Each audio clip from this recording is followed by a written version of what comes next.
नमस्कार, मी कल्याणी होमिओपॅथी हॉलिस्टिक्स मधनं डॉक्टर कल्याणी पाटील आणि आज मी बोलणार आहे इस्ट्रोजन डॉमिनन्स या विषयावर. कारण इस्ट्रोजन डॉमिनन्स ही टर्म आपल्या कानावर सतत पडत असते. इस्ट्रोजन डॉमिनन्स म्हणजे काय, तर इस्ट्रोजन हा आपल्या शरीरातला एक हॉर्मोन आहे, बरोबर. आता ह्याचं प्रमाण जर शरीरामध्ये प्रमाणापेक्षा वाढलं तर त्या कंडिशनला, आणि त्याचबरोबर जर प्रोजेस्टेरॉन हॉर्मोन आहे त्याचं प्रमाण जर कमी झालं तुलनेने, तर या प्रकाराला आपण म्हणतो इस्ट्रोजन डॉमिनन्स.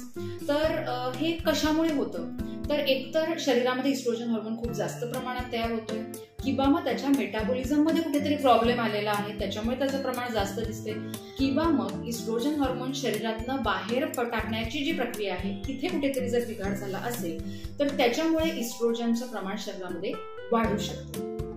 आता नॅचरली हॉर्मोनची लेवल नेहमीच फ्लक्च्युएट होत असते आपल्या आयुष्यामध्ये. म्हणजे जसं वयात येत असताना इस्ट्रोजनचं प्रमाण जास्त असतं, त्याचबरोबर प्रेग्नन्सीच्या वेळेला सुद्धा इस्ट्रोजनचं शरीरातलं प्रमाण जास्त असतं. पण जर ते अकाळी वाढलेलं असेल तर त्याच्यामुळे जनरली कुठच्या कंडिशन्स असू शकतात, तर ब्रेस्ट कॅन्सर किंवा ओव्हेरियन कॅन्सर, गर्भाशयाचा कॅन्सर, त्याच्यानंतर PCOD, PCOS यासारख्या आजारांमध्ये तुमच्या शरीरामधलं इस्ट्रोजनची पातळी वाढलेली असते. आता जनरली हे कशामुळे होतं, तर बरीचशी औषधं आहेत. स्पेसिफिकली मी सांगेन हॉर्मोनल पिल्स किंवा कॉन्ट्रासेप्टिव्ह पिल्स ह्या जर तुम्ही जास्त काळ घेतल्या असतील तर त्याच्यामुळे शरीरातली इस्ट्रोजनची पातळी वाढते.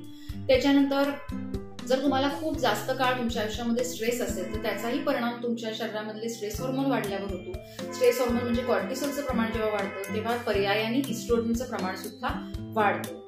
त्याच्यानंतर जर अल्कोहोलचा इंटेक तुमचा खूप जास्त असेल तर त्याच्यामुळे सुद्धा इस्ट्रोजनची पातळी रक्तातली वाढते.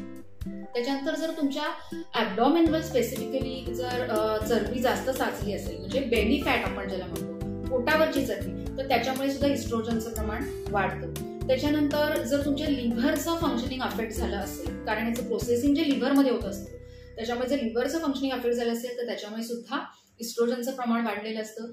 त्याचबरोबर अजून एक अतिशय महत्वाचा फॅक्टर आहे तो म्हणजे सिंथेटिक झिनो इस्ट्रोजन फॉर्मेशन. म्हणजे काय असतं की जर तुमच्या दैनंदिन जीवनामध्ये प्लास्टिकचा अतिशय जास्त प्रमाणात वापर होत असेल तर त्याच्यामुळे आपल्या शरीरामध्ये झिनो इस्ट्रोजन तयार होत असतं आणि पर्यायाने इस्ट्रोजनची पातळी रक्तातली वाढत असते. त्याचबरोबर बरेचसे पेस्टिसाइड्स आहेत, त्याच्याबरोबर काही शॅम्पू आहेत किंवा काही कॉस्मेटिक प्रॉडक्ट्स आहेत की ज्याचा साईड इफेक्ट म्हणून आपल्या शरीरामध्ये इस्ट्रोजनचं प्रमाण वाढत असतं. मग आता जर असं झालं तर मग आपण करायचं काय, तर एक तर आहे की तुम्ही तुमच्या शरीरातली फॅटची पातळी कमी करायला पाहिजे. त्याच्याबरोबर तुमची झोप व्यवस्थित असायला पाहिजे, पुरेशी झोप तुम्ही घ्यायला पाहिजे, रेग्युलर एक्सरसाइज करायला हवा, म्हणजे तुमची चरबी पण आटोक्यात येते पोटावरची.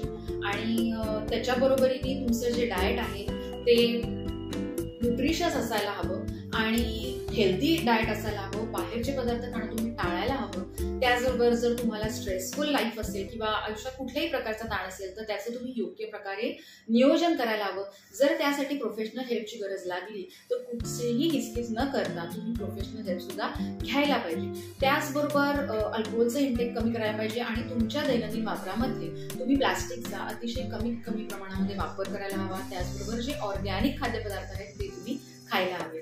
तर या सगळ्याचा जर तुम्ही वापर कराल तर नक्कीच तुमच्या शरीरातली इस्ट्रोजनची पातळी ही नियंत्रणामध्ये राहील आणि त्यामुळे तुम्हाला कॅन्सर म्हणा किंवा एंडोमेट्रियोसिस किंवा PCOS यासारखे त्रास होणार नाही.